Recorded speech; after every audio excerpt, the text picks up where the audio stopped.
नमस्कार। देश और दुनिया की तमाम फटाफट खबरों में आपका स्वागत है। खबरों के लिए आपसे निवेदन कि यदि आपने हमारे चैनल को सब्सक्राइब नहीं किया तो कृपया करके देश और दुनिया की तमाम फटाफट खबरों के लिए आपके अपने चैनल को सब्सक्राइब करना ना भूलें। आप सब्सक्राइब करते हैं तो हमें हिम्मत होती है सही और सच्ची खबरें आप तक पहुंचाने की। वरना मीडिया किस तरह की खबरें आपको दिखाता है, क्या उसमें आपके बच्चों की बेरोजगारी की खबर है, क्या कहीं विपक्ष की खबर है, यानी आपकी आवाज की खबर है। तो क्या है आज की बड़ी खबरें। विपक्षी दलों के गठबंधन इंडिया ब्लॉक की अगली बैठक 7 अगस्त को कांग्रेस सांसद और लोकसभा में नेता प्रतिपक्ष राहुल गांधी के आवास पर होगी। सूत्रों के अनुसार ये बैठक डिनर के दौरान होगी। इसमें कई अहम मुद्दों पर चर्चा की जाएगी। बता दें कि विपक्षी इंडिया गठबंधन की ये बैठक ऐसे समय में हो रही है जब विपक्ष केंद्र सरकार और चुनाव आयोग दोनों पर गंभीर आरोप लगा रहा है। 7 अगस्त की डिनर मीटिंग में आने वाले दिनों की राजनीतिक रणनीति और संभावित आंदोलन की रूपरेखा भी बन सकती है। बता दें कि कांग्रेस सांसद राहुल गांधी ने हाल ही में आरोप लगाया था कि 2024 के लोकसभा चुनाव में करीब 70-80 सीटों पर धांधली हुई है। उन्होंने कहा कि प्रधानमंत्री बहुत मामूली बहुमत से जीते और यदि 15 सीटें भी सही तरीके से हुई होती तो वो प्रधानमंत्री नहीं बन पाते। इसके साथ ही बैठक में कई मुद्दे उठाए जा सकते हैं जिसमें बिहार में चल रही विशेष गहन पुनरीक्षण यानी SIR प्रक्रिया, महाराष्ट्र में फर्जी वोटर जोड़ने का आरोप, ऑपरेशन सिंदूर, भारत अमेरिकी व्यापार समझौता और अमेरिकी राष्ट्रपति डोनाल्ड ट्रंप की तरफ से संभावित टैरिफ धमकी शामिल है। टैरिफ धमकी क्या हो सकती है, उसका कितना असर हो सकता है, इस पर भी आप अवश्य गौर करें। अप्रैल में ट्रंप के टैरिफ ऐलान के बाद अमेरिका ने भारत पर रूस से तेल खरीदने पर कुछ कहा था, यानी उसने कुछ बयान दिया था। तो भारत ने अमेरिका से कच्चे तेल की खरीद अब दोगुनी कर दी है।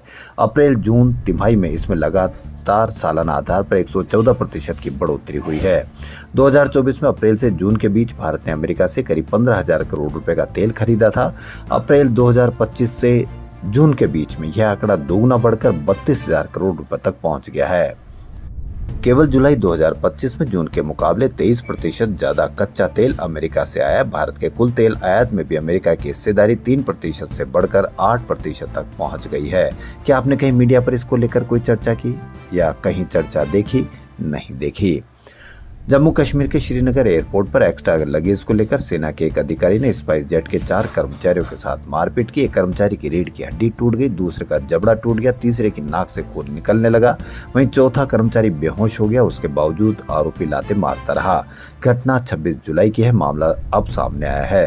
एयरलाइन ने बयान जारी करते हुए कहा कि आरोपी सैन्य अधिकारी को नो फ्लाइंग लिस्ट में डाल दिया है। वहीं सेना ने बयान जारी करते हुए कहा कि भारतीय सेना अनुशासन और आचरण के मानकों को बनाए रखने के लिए प्रतिबद्ध है।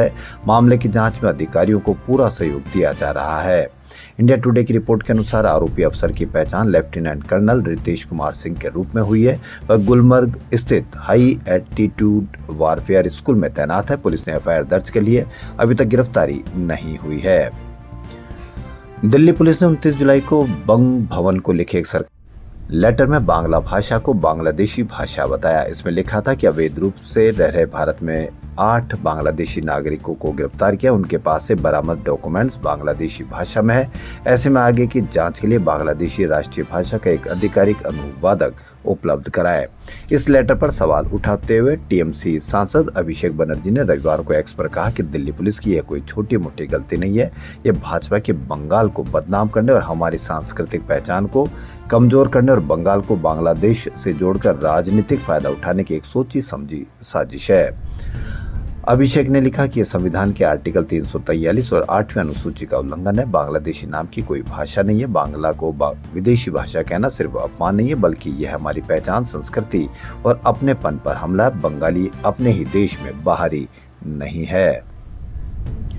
लोकसभा में विपक्ष के उपनेता और कांग्रेस सांसद गौरव गोगोई ने रविवार को चुनाव आयोग की निष्पक्षता पर सवाल उठाए। उन्होंने कहा कि विपक्ष चाहता है कि मतदाता सूची में संशोधन को लेकर संसद में खुलकर चर्चा हो, लेकिन सरकार इसे टाल रही है।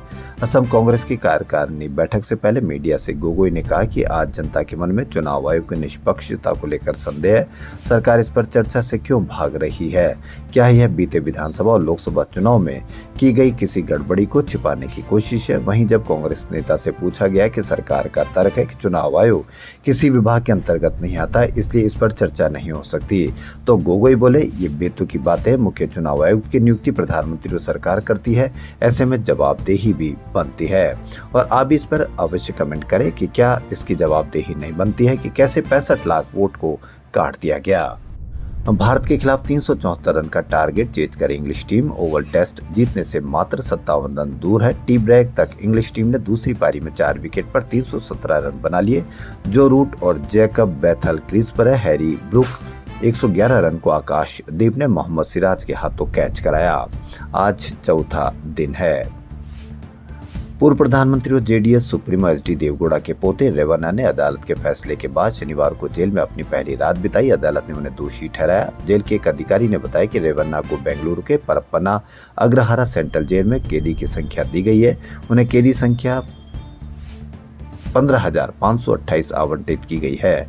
बता दें कि प्रज्वल रेवन्ना के ऊपर पिछले साल यौन शोषण को लेकर 4 मामले दर्ज किए गए थे।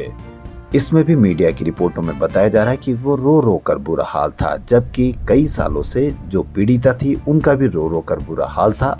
अब तो कम से कम मीडिया को ये दिखाना चाहिए कि जो पीड़िता है, जिनसे रेप के आरोप में यह गिरफ्तार हुए और उनको उम्र कैद की सजा हुई है, अब वो क्या बयान देते हैं या उनके मन पर अब क्या बीत रही है या उन पर क्या इस सजा से उनको कितना सुख हुआ है या उनको किस प्रकार महसूस हो रहा है। कहीं पर भी मीडिया ने आपकी इसकी कहीं कोई चर्चा नहीं देखी होगी। बिहार में 2-2 एपिक नंबर रखने वाले के मामले में केवल तेजस्वी यादव ही नहीं, इस बीच एक और मामला सामने निकल कर आया है। आरा से सीपीआई सांसद सुदामा प्रसाद की पत्नी के 2-2 एपिक नंबर मिले। ये वही सुदामा प्रसाद है जिनकी party CPI special intensive revision यानी एसआईआर के खिलाफ सुप्रीम कोर्ट में याचिका करता है। 2-2 एपिक नंबर आना, इसको आप सही मानते हैं या गलत मानते हैं, इस पर भी आप अवश्य कमेंट करके बताएं। तो खबरों में फिलहाल इतना ही। यदि आपको हमारा चैनल पसंद आए तो लाइक, सब्सक्राइब और शेयर अवश्य करें। धन्यवाद।